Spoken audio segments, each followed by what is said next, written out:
Boom. Well, good morning, everyone, and thank you for coming and joining us today. In case people are joining us online and they don't know who I am, my name is Christine Marvin. I'm the current administrative chair for the Columbia Falls United Methodist Church. And don't worry, I don't have any broken bones. I just had a little mishap on a trampoline. Jumping after 30 is not a good idea. So, yes, we discovered that yesterday. So I will open us in prayer to start, and then I have a few slides. Jared has a few slides, and we'll go back forth. And the prayer I have chosen, it's written by Deborah Mooney. Hey guys, we are starting the session. We're about to open in prayer. So, thank you. So let us pray. Good and loving God, our source of love and life, thank you for bringing us together today in a spirit of generosity. May we honor one another by keeping an open mind. May we voice our truth and listen with an open heart. May we discern your will to unite in fruitful outcome. We ask for your wisdom and grace to use our talents for the betterment of others. With gratitude, we offer this prayer. In your name we say, Amen. So, what are the goals of this meeting?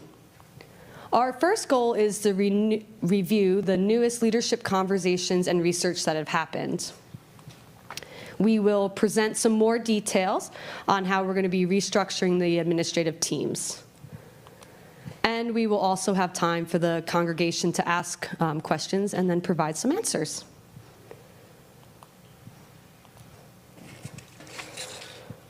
So, why are we here? The leadership and development and nominations teams have been working at a plan for the last several years. Pastor Dawn started a conversation with Reverend Eric Strader on vision and vitality. Pastor Jared then continued that conversation and was interested in collaborating to restructure the process of Columbia Falls United Methodist Church. In preparation for this new structure, the leadership and development and nominations team has been reading a book called Mission Possible, and they have also developed guiding principles to lead our congregation in this change.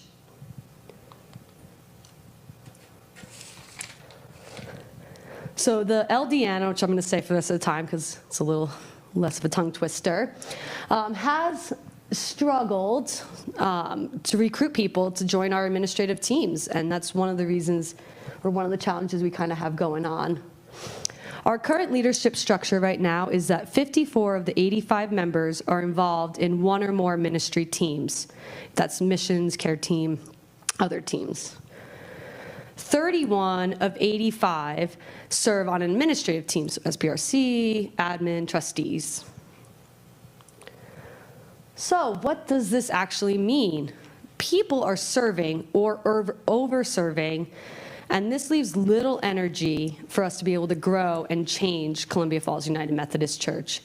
It takes extra time to make decisions with our current structure, so we're potentially missing out on some new opportunities for growth. And we must also adapt to our changing times. Oh, I got ahead of myself with my clickies.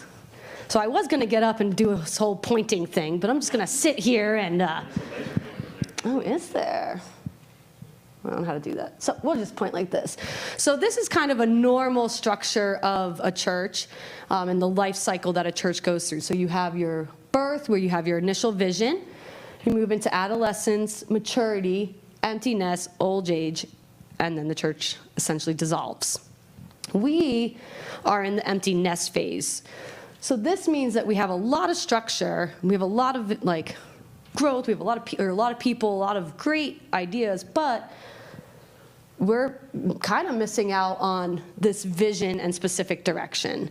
So the hopes is that we almost move backwards in our life cycle so that we have more cycle before we come to dissolving. I didn't like the death part. I was like, I don't want to die. So, what is the good news? We are not alone. Whew, when I read this, I was like, oh, thank goodness.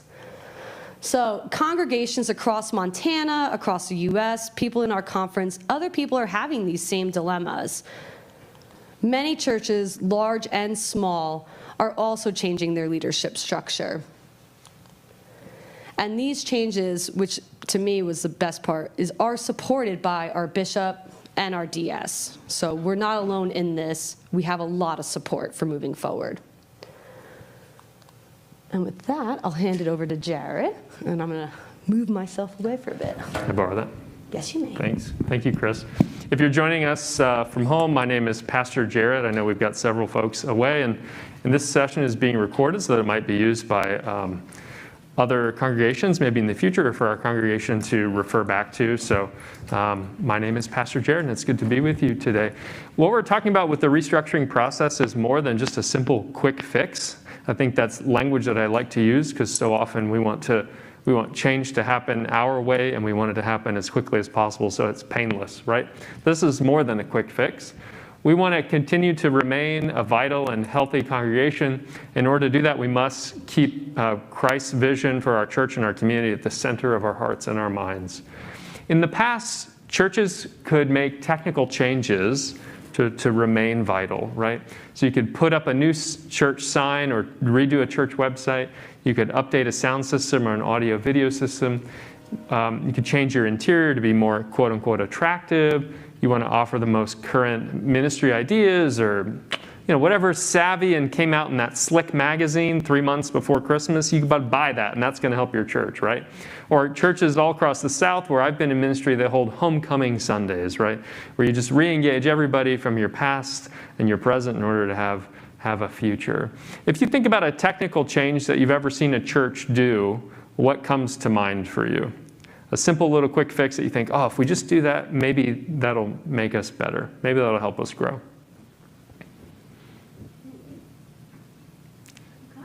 I got them all already. I knocked them all out. We've done a couple of them, right? Yeah, we're looking at doing a couple more in the budget next year. But what we have to realize is those are necessary changes and fixes, but they're quick ones, and they're not really adapting to the new world that we're living in, right? Offering a homecoming Sunday where you hope to re-engage people with a lot of excitement and maybe a special guest speaker who's not your same boring pastor, right? That's totally different than offering an evening worship service for young families. That's totally different than opening your congregation to other congregations in your community.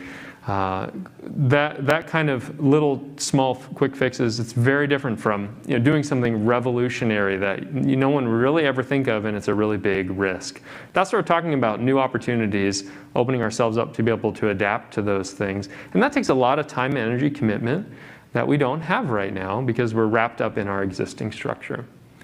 We live in a very fast-changing world and culture. Sometimes those changes are good, sometimes those changes are not good, but we want to be able to respond to our context. Technical changes are good and necessary. Remember that. Painting the church, getting a new sign, those can be really good and necessary things. But alone, they will not help this congregation make disciples of Jesus. That takes different, deeper changes and adaptations. So the key question that we're really left with then is, how can we help our congregation grow and adapt to a changing world? Our current structure and its functioning with many meetings, with a lot of overlapping, a lot of we're going to have this meeting and then this meeting and kind of calendaring things. It's really very bureaucratic, and it comes from the business world of the 1940s and 50s. And when they were putting the United Methodist Church together in the late 1960s, they said, we're just going to borrow from what we see around us, and that's how we'll function as a congregation administratively. But it's very bureaucratic. It's not helpful to our different landscape and our challenges that we're facing today that Chris outlined. And it's difficult to create space to ask ourselves the important questions about the future and the purpose of our congregation. How do we change and adapt quickly to new circumstances? And it's hard to give ourselves permission to experiment because we just kind of look within ourselves and we go, this didn't work, so maybe we shouldn't try anything new. Or this has always worked, so we're just going to keep doing that, you know? It's hard to get out of that cyclical calendar and the cyclical budget in order to create space and time to do new things. But Jesus is always doing new things. And he's inviting us to adapt, to stretch, and to go after God-sized goals. Not just goals of things we've done in the past, but new goals into the future. And I wrote this sentence a few months ago, and it's always really stuck to me. We want to be a church that leans into God-sized goals for our community and our neighbors. This is part of our past, and we want it to continue it into our future. This is part of who we already are, but we just need to update our structure so that we can continue to live into this into the future. So what is the primary goal of this new structure? We're kind of ending review now and heading into the documents that you have for you. I hope you've given them a look over time as we've kind of been emailing them out over the last month and a half. And those documents are yours to take home today, and we can email them to you at home if you let us know that you need them so that you can review them. The primary goal of this leadership board is what we're calling it, no longer administrative council, but leadership board, is to develop a simplified and unified structure that keeps the church focused on its mission and points the church in a direction with purpose and accountability. The key words here, I think, are focus on our mission, pointing us with direction, and having accountability to make sure that we're continuing to go the right direction. And this covers 4 areas: missional focus, acting on our calling and purpose and our core values, not just doing a lot. Claiming new and creative opportunities, maybe at schools or senior centers, children, community groups, things like that, that maybe we see, oh, that might be a neat idea, but we don't have anybody who's interested in it. Or no one has time to help develop a new idea or invest in a new ministry for 3 months. Efficiency, this is a big one. This is usually what drives churches into this idea, but it shouldn't be the only driver. But efficiency means that we can make decisions with a holistic mindset, with a broad sense of understanding, well, here's what's in the budget, here's what's in savings, here's who we have, here's who's not available, here's our core values and our mission. Does this really fit, this idea fit with what we're trying to do as a congregation? We can save time and energy by reducing meetings, and then each ministry has a little more autonomy, is a way to say it, a little more power to organize themselves to accomplish the work that we're talking about. And then the board can work with a holistic mindset and be productive. Maybe you remember that example I gave about the church receiving an inheritance or an endowment, and how it took 40 meetings for them to figure out how to use that money effectively in 2 years, right? We're trying to eliminate the complexity of decision making here in the church while staying more focused on our vision and our core values. Third is alignment. We want to continue to maintain a strong connection with our United Methodist roots and their mission, values, and vision. We want authenticity related to our congregation's core values. So, are we doing what we say? Are we acting a way that? Are we acting like who we say we are? Right? Are we acting like these core values articulate? Are we acting the way that our vision is taking us? Or are we out of alignment? Do we need to go to the auto shop and get banged into shape? You know, that's accountability for your car, and sometimes churches need it too. Are people's gifts and talents being used in ministry in life-giving ways, or are people out of alignment? Right? And then accountability. I'm going to talk a lot about this. We want to think and act more spiritually. You think that's odd for a church, but if you go to a lot of church leadership meetings, you realize this could be the Lions Club or the Rotary or the school board. Where a lot of times it's just focused on the nitty-gritty details of insurance or laws or budgets, and sometimes we forget there's a higher purpose in our work. And that's where accountability steps in and reminds us of that mission and vision. Accountability to see and meet the needs of our community. Not only are we acting the way we say that we are with our values, but are we then also meeting the needs of our neighbors? And then, are we valuing each person's gift and graces with honest transparency regarding commitments and responsibilities? So our hope with those 4 topics is that we can help redirect energy toward mission and ministry. We can focus on how we're advancing the vision and mission of Christ in our church, in our context. And we can continue to remain in line with United Methodist structures of accountability, so that we're not being rogue, we're not being vastly different, we're just reorganizing ourselves to be leaner and meaner, you might be able to say. Yeah. Okay, Chris is going to talk a little bit more. We're going to tag team this pit a little bit.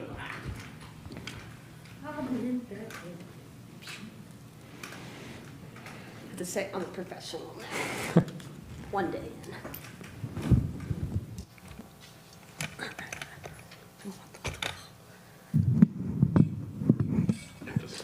I can do the clicky. Yeah. Thank you. All right. So the basics of our proposed new structure is that it will have a leadership board that consists of our admin council, SPRC, trustees, and finance. All of these teams will kind of merge into one board, and they will meet monthly.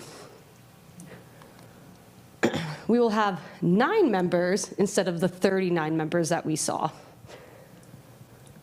And then these members include a chair, a vice chair, a lay leader, a lay member, and a youth or young adult rep. The cool thing about the new structure is that these 9 members wear the hats of the SPRC, admin, trustees, and finance all the time. That's where we come into being able to make structures or decisions faster, because we are always wearing these hats. So typically, sorry. Yeah. There we go. Typically, this is how United Methodist churches are organized. You have a church or a charge conference annually that sets the slate of leaders, and then those leaders lead in your church council setting. And you basically have 2 silos of ministry. You have administrative teams, so you can see 6 different teams suggested here. We have 5 of those in our church: trustees, finance, SPRC, lay leadership, and then all under the 5th team, which is administrative council. And those are all your teams that are dealing with policies, procedures, budgets, insurance.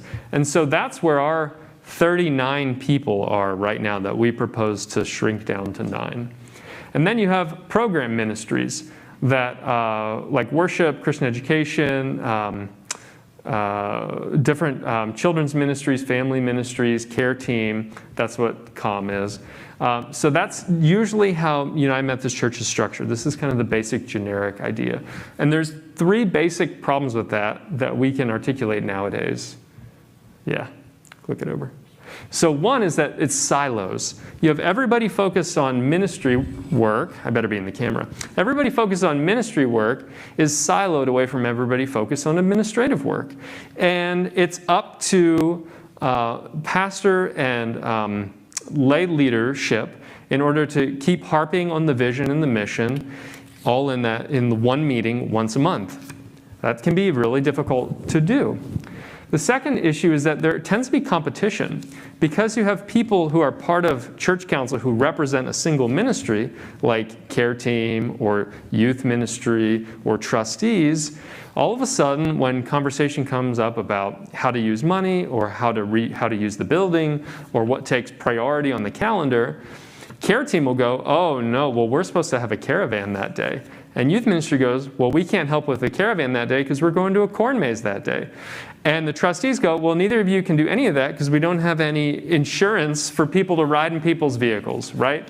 And so it's kind of this constant competition of what takes priority, precedence, and how to put things in order and think about them holistically so that ministry can get accomplished. That's kind of a dumb example, but things like that happen a lot. I haven't noticed it happen here. Everyone's very collaborative and loving and tends to work together really, really well.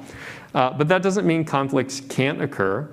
And in many United Methodist churches, we see lots of conflicts, especially over money, especially over this time of year as you're starting to build budgets for the following year. The third issue is that The council tends to become a maintenance and a management meeting where everybody comes and offers up their report. Here's how we're doing. Here's how we used money. Here's how we impacted our community. And everyone just kind of reads reports and talks about that. And it's very rare that you actually think about future challenges or future issues, or that you get research on what's happening in your neighborhood, or you reflect on, we did this event. It was really bad. And here's why it was bad, and here's why we shouldn't do it that way in the future, right? Adaptation requires us to reflect on what we've done so that we can change and tweak and keep growing. And too often, you get a year away from an event, and you go, oh yeah, we did that thing at Christmas last year. I guess we should do it again. And no one wants to say, but it wasn't good. Or it was a waste of money. Or, well, let's change it a little bit, right? No one wants to say that because you're just in maintenance mode. You're not in vision and mission mode. So these are the three problems. And this structure contributes to those kinds of issues. And that's why a new structure is needed. The new structure we're proposing looks like this. Our vision, mission, and accountability all come from Jesus at the top. And we articulate clearly that Jesus is leading this bus forward, right? And Jesus is the one preaching the Great Commission and reminding us of our broadest vision and mission, which is to make disciples of Jesus who live in ways that transform the world. That's what we have to keep front and center at all times in all conversations. That is our big, broad mission as a church. We still have church in charge conferences or annual meetings where lay leaders are nominated and approved by the laity and the members of the church. It's called or run and overseen by a district superintendent, not your pastor in your church. So that's a layer of accountability. And then under that is where it starts to get different. That's where you have a leadership board, or you might think of them as a board of directors.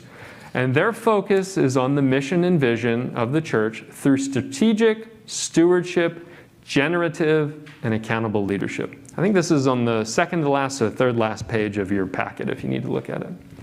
They focus on personnel and finance, building and maintenance, stewardship, investments, and policies and procedures, things like that, so that they can articulate a vision and then hold everyone accountable to it and give people freedom and space to move towards that vision.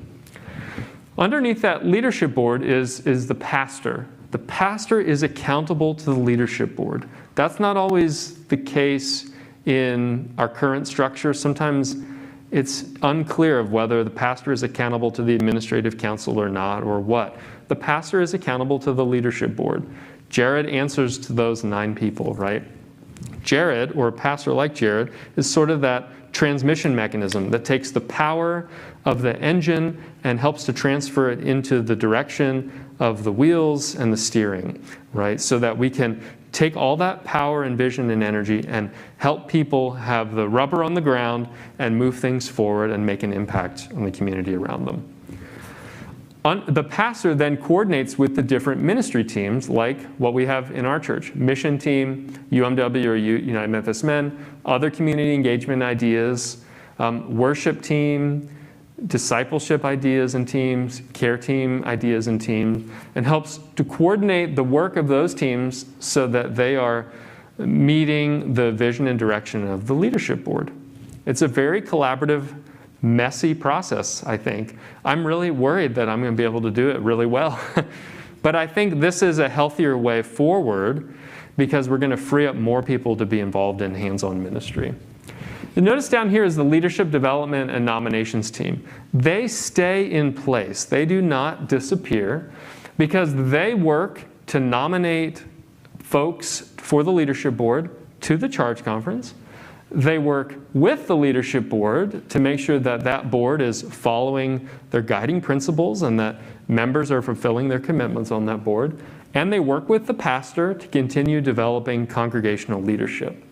So we have the 9 folks on the leadership board, and then I would say 6 to 9 people on the leadership development and nominations team. And that kind of encapsulates the administrative duties of the church, those 2 teams.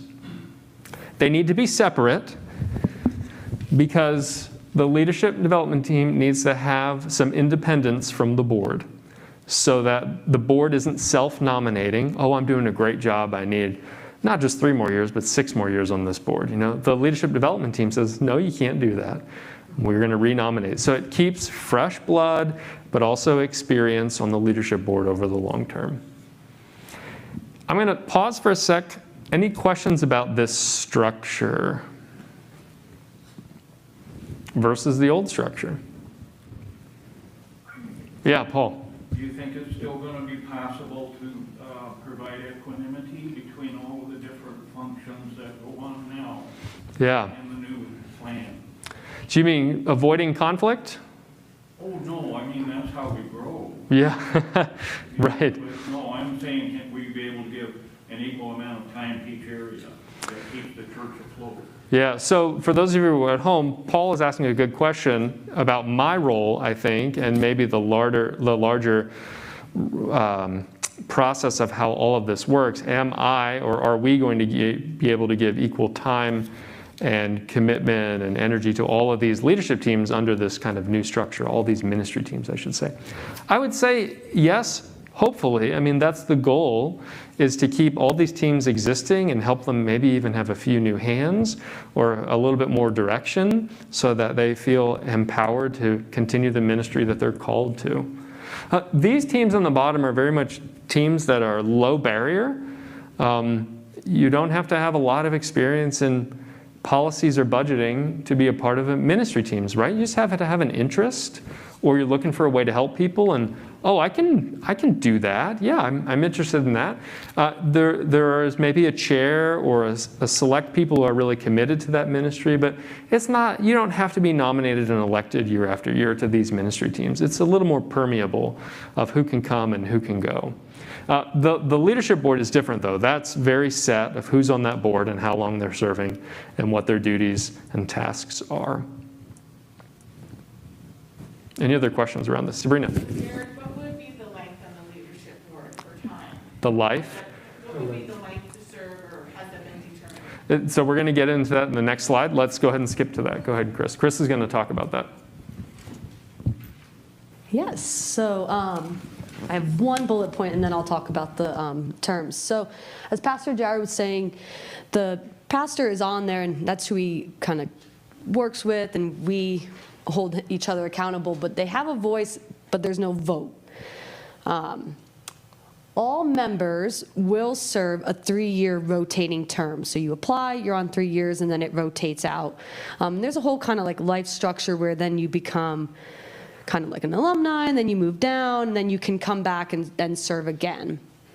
The beauty of this is that 2/3 will have to be Columbia Falls United Methodist members, and then 1/3 can also be non-members.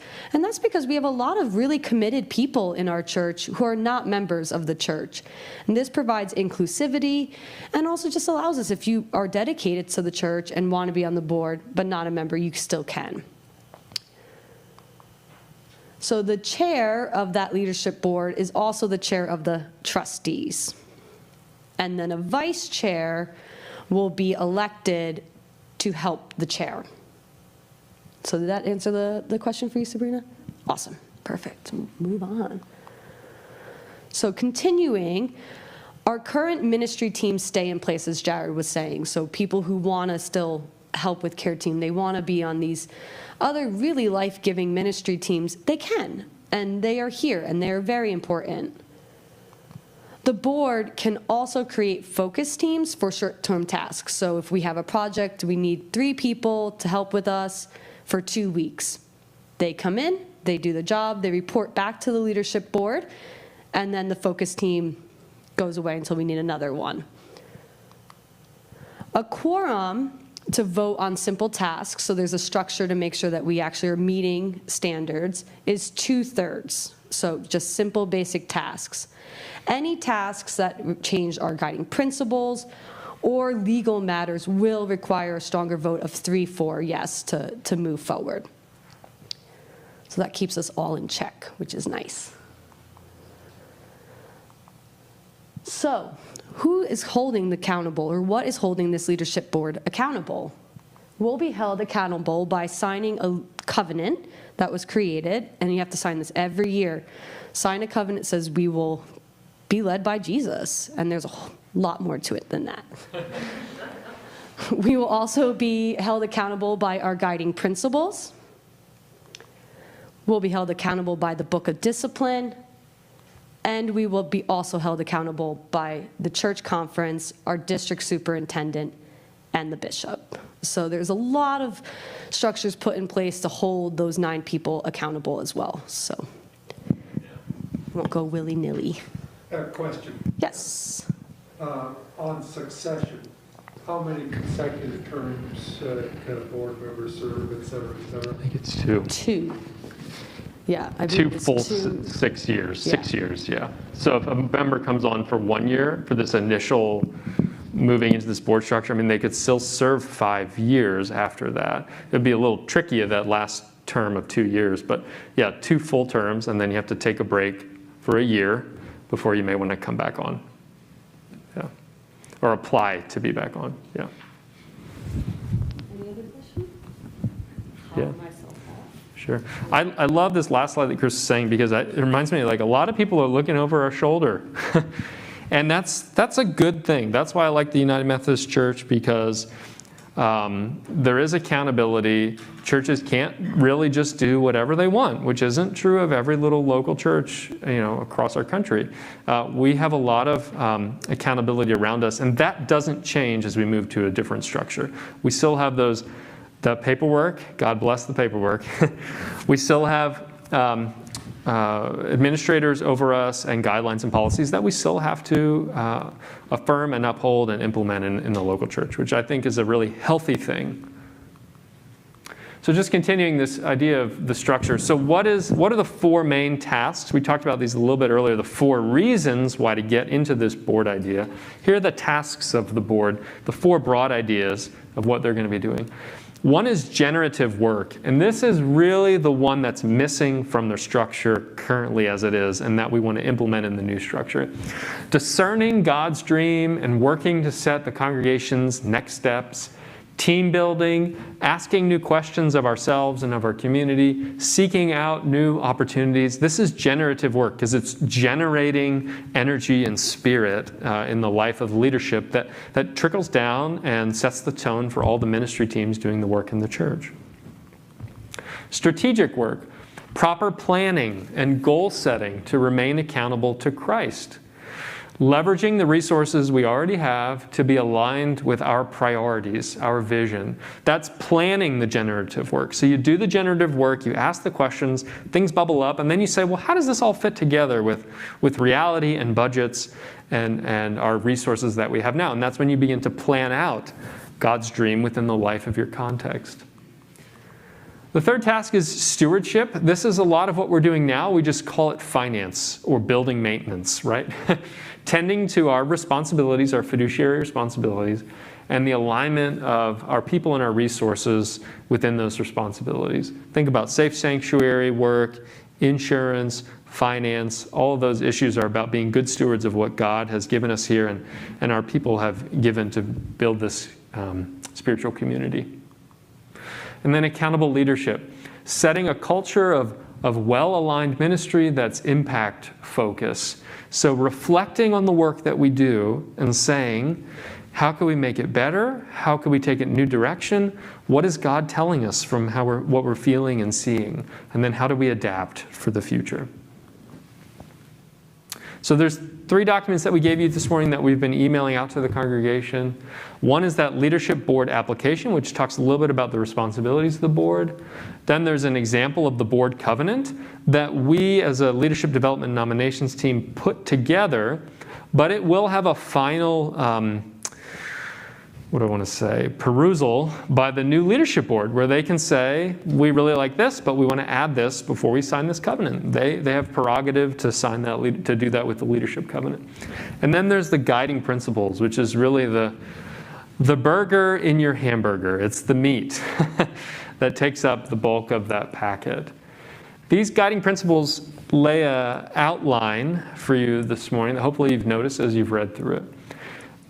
these are basically the guardrails of how we're going to function. Think about that highway when you're going on the Sun Road, and there are guardrails in most spots that keep you from going off the edge, thank God, right? This document is sort of like those guardrails that are going to keep you on track and keep us safe as an organization and tell us clearly what we can and cannot do or should and shouldn't do. The first guardrail is mission principles, which outline what is our broad mission, our vision, and what are our core values so that we constantly have those front of mind. Next is the boundary principles. They dictate the role of the pastor, financial and asset management, human resources. How do we approach all those issues as a board? What are the boundaries that we need to keep us in line? And then accountability principles is the third part. And that talks about the board structure and the terms, how the board will govern, which is very different from Robert's Rules of Order and reading reports. And then what is goal setting and why is that a priority and why do we need to do that as a board? So these three sets of principles are the guiding principles for the board. Here's a little bit about the meeting style. Structure change is a technical fix that, like we talked about earlier, and it must be accompanied by adaptive change. How do we actually talk and function in a meeting? Technical problems are known problems with known solutions, and we know how to fix it, right? We know this socket isn't working that runs the TV in the worship space. We know who to call, and they know how to fix it. That is a technical fix, right? Don't worry, we don't have that problem right now. Adaptive challenges are very different. They require learning and asking questions, having multiple changes over time.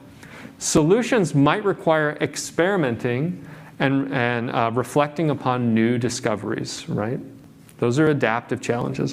One adaptive challenge we have in this congregation is that we don't have a lot of young children, but we know that there's almost 200 of them within a mile of this congregation. That's an adaptive challenge that we have. And it's going to require some experimentation, some soul searching, some spirit wisdom from God to figure out how do we rise to that challenge and adapt to that need in our community. There is no one phone call you can make or expert you can hire to fix that. It's not a technical problem, it's an adaptive problem. Churches that only change the technical leadership structure will not see fruitful impact from change. If we just reset the deck chairs on the Titanic, it will still sink, okay? It will still sink. That's the reason the Titanic sank, okay? That's just technical fixes. Oh, if we just put the chairs here, here, here, that'll save us from this iceberg that made a huge hole inside the boat, right? That's not going to work. Churches that only do the technical changes will not see the fruit of what God is calling us to. Churches must adapt the culture of meeting and planning and leading in order to really begin to see fruitful change. So that comes in the meeting style, and we're proposing to utilize a consent calendar with some pre-meeting reading, like maybe a couple reports, looking at the treasurer's report, any issues that could really just have a simple vote. If everyone read 2 paragraphs, we could just come and vote on it. We wouldn't have to have a lot of conversation. That frees up about 45 minutes of any meeting, having a consent calendar, right? Then the agenda could shift into conversations that focus on how do we make an impact in our community? What research have we done that we can reflect on together? What new opportunities did we hear about in the community that we could maybe respond to? There's a new elementary school being built, less than a mile from here, and a proposed new senior living space, and they're right next to each other, right? And they're all in the backyard of Our Savior's Lutheran Church. But they're in our yard too. So it's not that we have to compete with other churches or compete with other ministries. We could maybe do something collaborative for those 2 new emerging opportunities right in our community. The census just released their report on how many people moved and lived into the valley, right, and into each separate community. And I was really shocked to see that the population changes were big, but they weren't as big as a lot of gossiping and the rumor mill is in the valley, right? And I learned some new things about the size of Columbia Falls versus the size of Whitefish or Evergreen or even the Hungry Horse and down in the canyon. That's some research that members of our team could dig into. You might learn something about an opportunity there. Part of learning is asking, what is God up to around us? And then discerning and acting on the Spirit's leading. Accountable leadership, which I've talked about a little bit, is setting up a culture where you stay focused. You have a focus on impact. And these are the strengths of accountable leadership. Focusing on the missional impact, marrying responsibility with authority and accountability. So often we kind of have an idea of how something should go, but no one actually has responsibility. Or they have responsibility, but they don't have any freedom. They don't know how much money they're allowed to spend. They don't know how, they don't know where they're allowed to do. They don't have freedom to kind of make the decisions to make the ministry happen. This leadership with accountability promotes church unity, since people know that they can be held in check. And this isn't just a small group of people who have power for power's sake. It does function on a high level of trust, which is why we need a high level of communication. Decisions can be made very quickly. Mission and vision are the driving force, not management or maintenance of the building or existing ministries. And then goals and objectives of ministries can be adjusted as needed. So accountable leadership offers some freedom of leadership with some new structure to hold people accountable to actually doing what God is calling us to do. This is kind of the cycle of how this works. I think I showed this to you last time. The board might begin a period of discerning and research, asking what is God up to around us? Should we continue to do what we've always done? And then you might move out of that generative work into strategic work. Okay, here's our plan. We're going to fund the plan. We're going to set the goals. And then we're going to implement them. And after a period, we're going to say, did that work or not? Right? And it's not about being good or bad. It's about, was it effective or not? Did it have an impact or not? And how do we then reflect on that work in order to do more research and set more goals? This is kind of the yearly cycle of the board and how they work. What is their relationships to the ministry teams in the congregation? Remember that we said people and energy will be freed up from typical administrative teams to do more hands-on work, short-term ministry, task force ministry. I'll have 2 less meetings a month to attend to, so that will really be helpful to me and to any future pastor you have. Ministry teams are going to stay in place. We're not getting rid of any worship team, any care team, any mission team, anything like that. They're just going to continue to work with the leaders of the church in a unified direction. In fact, they might feel like they have more direction and more support. That's my hope. And then the leadership board is responsible for regular communication regarding the goals, the work, projects, so that all people are invited to any kind of board meeting, unless it's a confidential meeting like an SPRC issue, staff parish relations issue. And the goal is to help the congregation feel empowered and informed at all times so that the Spirit works through all of us to accomplish God's work. Which is the same goal we've had in the United Methodist Church for 60 years, and we're going to have after we get a new Methodist Church, and we had in the previous incarnation of the last Methodist Church. It's the same goal. That's not changing. It's just how we get to the goal in light of a different world that we live in and a different culture and different challenges. We're just trying to get to that goal through a different avenue. Any questions on what you've looked at in your packet? We have about 10 to 15 more minutes where I can answer a question or a hypothetical for you, or anyone from our team is welcome to answer, or Chris as well. Anything that you're curious about? Yeah, Paul. I'm wondering, what are the benefits of having non-members being on the leadership board, and have that existed already, or? Yeah, I'm going to go at your question in reverse order. Paul asked, what are the benefits of having non-members on the leadership board, and has that existed before? So backwards, it does exist now. You can have non-members on church council. You just can't have a non-member as like your church council chair, or like your lay leader, or the chair of the board of trustees. And there's different levels of non-member. Some people can be an affiliate member of your congregation while they still keep their base membership at their home United Methodist Church if it's really sentimental to them, right? And those people can serve on different boards or different teams in certain ways, but they can't be your chair of your admin council. They can't be chair of the trustees. So there is pathways now where that is allowed to happen. So in some sense, we're continuing that by continuing to allow that to happen. We weren't going to. We were going to say, as a leadership development team, everybody has to be a member. And then we started looking at the membership roster, and we realized all these gifted and talented people who've been here for a generation or more, who are currently investing and giving their time, energy, resources, commitment to this church, they're not members. And it's for a variety of reasons. It's either family reasons or not hypothetical. I'll just leave it at it's a variety of reasons. And they're all good reasons that I'm not going to fight with anybody about, because I think it's just fine. And the truth is that membership is not really what it used to be in light of a changing culture.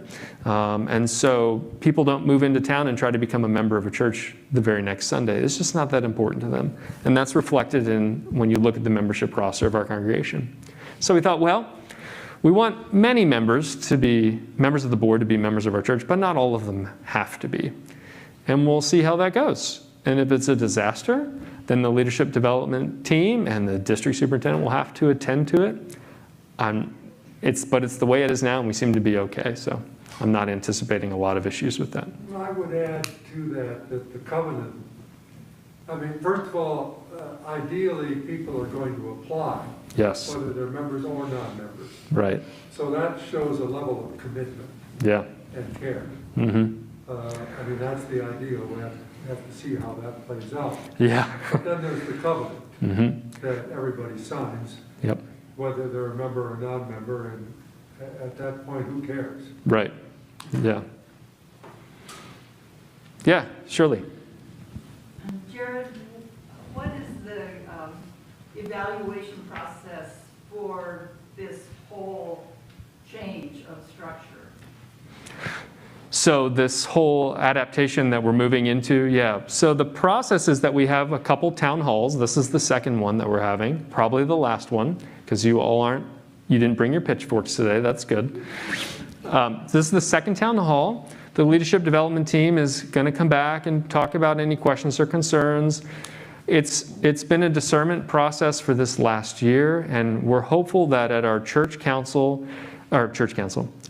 conference meeting before the end of the year with our district superintendent, that we will have a slate of people who are interested in being on the board, and that we'll be able to vote in that new board, which will then vote in this new structure that will be implemented in January. So there's some more time for discernment and reflection for a few more weeks. Then we have a church conference meeting that all folks are invited to after Thanksgiving, where we officially vote and adopt this new structure. At any time, a church or charge conference may change the structure of the local church's administrative teams if it meets the needs and vision and mission of that local church and the United Methodist Church. That's part of our book of discipline. And we've gotten the okay from our district superintendent that we are allowed to do this. Does that answer your question? Well, and then once it's all in place, I mean, a year from now, Yeah. is there a reflection time, evaluation time, adjustment time? I think that's going to naturally be built into all of our nerves. Yes, but I think you bring up a good accountability point. Who is going to say, is this working and should we keep doing it? And ultimately, that's the role of the leadership development team and the leadership board itself. Both of them are going to need to ask that question and say, okay, we've lived into this for 9 months. Do we want to continue this structure for another year? And so I think that's incumbent upon those two teams to ask that question down the road. Yeah, I know I'll be asking it and losing sleep and getting more gray hair over it. But I think there needs to be some intentional reflection around, do we keep it? Do we tweak it? Do we go back to the way it used to be? It's going to be a couple years to figure it out, I think. I have not been on the study committee, but as I wrote in this week's bulletin, I've had a chance to converse with Jared.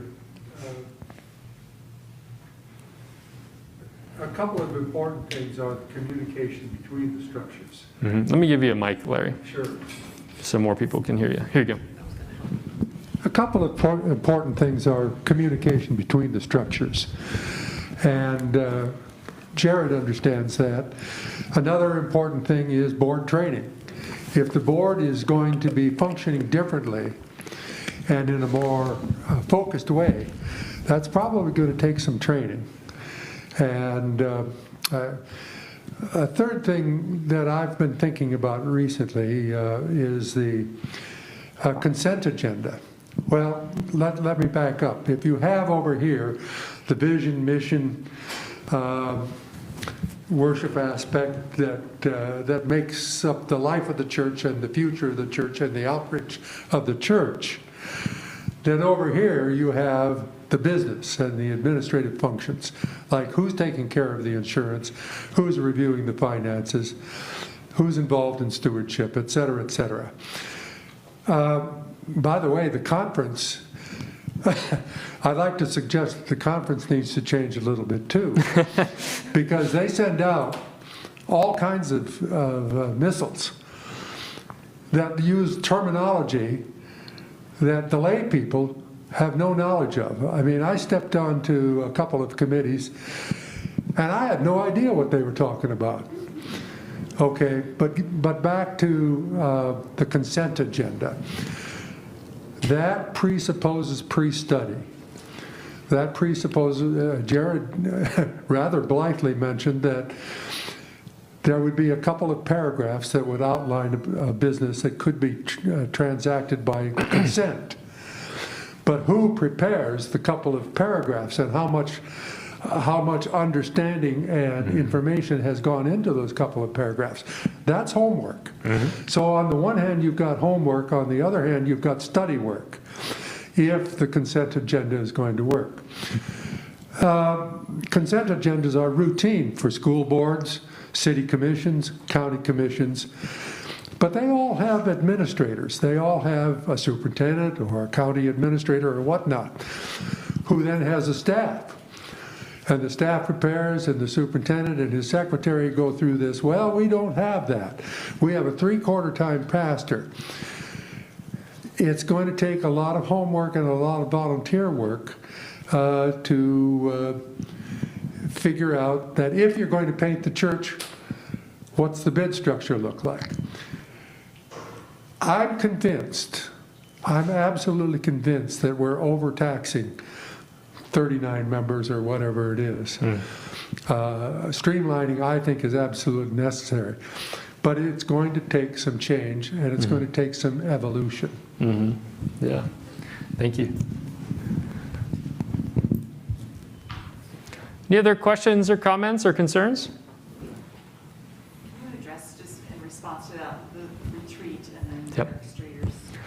Yeah, so Larry talked about some training that the board needs to undergo within itself, but we've also asked Eric Strader, who's been connected to this church as our congregational resource minister who works at Bozeman UMC. He's going to be coming in January to hopefully offer a training to the board around what does this type of meeting style look like, what's required of it.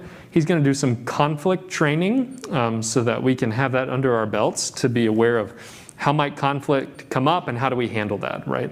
We're not really, well, while I've been here, it has not felt like a conflictual church, but that doesn't mean that with something new, conflict can't bubble up. And so we just need to learn how to handle that as mature disciples of Christ. I think this next year of the board is a lot of learning. Not only learning for board members about how we function, but also learning for the chair and the vice chair, the pastor, and for Ann as well. Like, how do we need to prepare for these meetings differently than we're preparing now? And how do we hold ourselves and each other accountable to that kind of preparation, right? Does it work to have a meeting on the first Monday of the month? Maybe it doesn't, yeah. Because you have to do a lot of prep work, and there is some reports that need to go out, right? Does it work to meet monthly? We're going to try it, and maybe we need to meet every other month. Maybe you can take a month off strategically here and there during the year. We're not really sure, but those are a couple things that we're going to need to lean into and learn as we go along. You've heard that expression, build the bridge as you're on it. I hate that idea because engineers would cry at that. And my family's full of engineers. But there is some truth to it, like we're going to learn as we go, and we're going to be gracious to ourselves, but also hold ourselves accountable that this is really discerning and following the vision that Christ has for us. Yeah.